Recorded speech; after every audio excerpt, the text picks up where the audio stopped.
Pardon, en direct du salon des maires et des collectivités locales, au mieux de sa forme en termes de voix, mais c'est bien, j'ai un interlocuteur qui va pouvoir, pas dire parler tout seul, mais en tout cas qui va nous expliquer un petit peu ce qu'il fait. Marc Boileau, bonjour. Bonjour. Vous représentez la société Visionnaire. Exactement. Alors si vous n'êtes pas exposant, en tout cas vous êtes extrêmement impliqué dans l'univers des collectivités.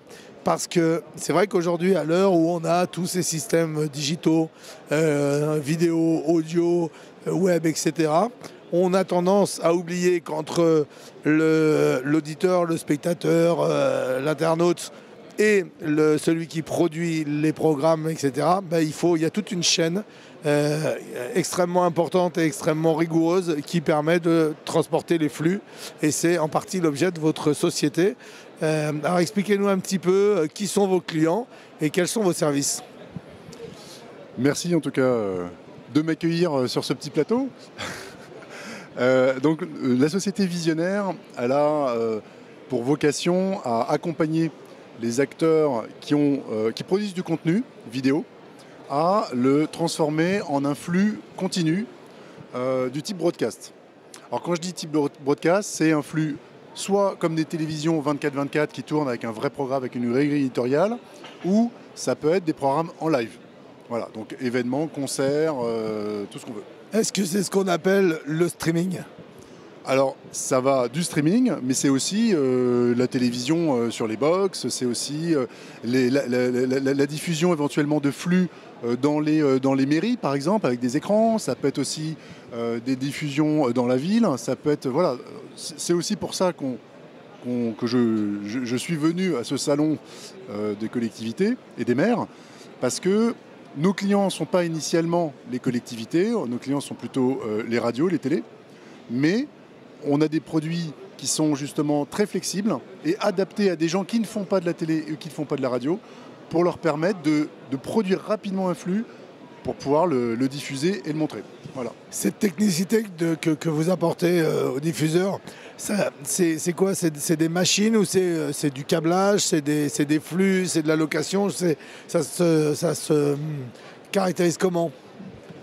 Alors, notre produit, il est exclusivement software, logiciel, dans ce qu'on appelle le cloud, le fameux nuage.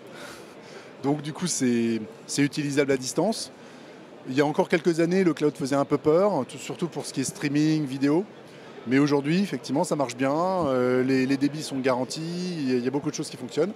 Et donc, bien sûr, il y a quand même besoin de matériel pour faire de la captation ou du matériel pour faire de la restitution. Donc, à un moment ou à un autre, de part et d'autre, il y a quand même besoin comme on dit, de hardware ou de terminaux. Qui paye vos services ? Celui qui produit ou celui qui reçoit ? C'est celui qui reçoit qui a un abonnement ou celui qui produit qui achète vos services pour pouvoir diffuser ? C'est celui qui produit qui achète nos services. On est une extension en fait de la chaîne de production que les télévisions ont en général en interne. Et nous, on fait des services déportés de cette chaîne de production de manière à ce que celui qui veut produire un flux n'ait pas besoin de mettre en forme un studio, des outils compliqués de diffusion et d'habillage, monter une équipe technique. Donc voilà, c'est pour leur permettre de faciliter, on ubérise un peu la production de flux télé. Voilà un petit peu le terme. Alors pardon de cette question directe, mais quel est l'avantage par rapport à un flux Internet traditionnel ? C'est la stabilité ?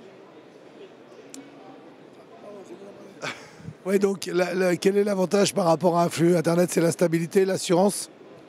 Alors, je ne sais pas si on peut comparer vraiment par rapport à un flux Internet.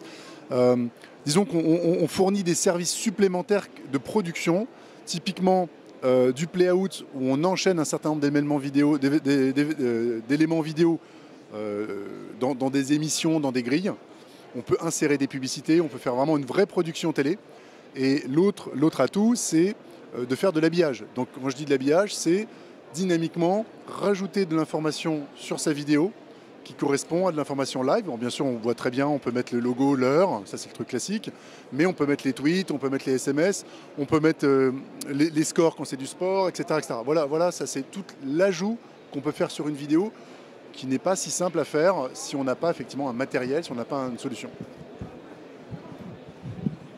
Donc en fait, si je comprends bien, c'est un peu le système de ce qu'on appelle l'affichage dynamique, mais c'est de l'affichage dynamique plus, parce que vous êtes en plus capable d'apporter du streaming, du conseil et des machines pour diffuser non seulement sur l'affichage dynamique interne, comme vous l'avez dit tout à l'heure, dans les mairies, dans les bâtiments publics, mais aussi le rendre disponible pour des extérieurs, pour les administrés, et recevoir les messages qui sont diffusés traditionnellement dans les bâtiments. Exactement, exactement. Eh bien, écoutez, Marc Bello, merci beaucoup en tout cas de votre visite. On a pris beaucoup de plaisir à découvrir votre métier.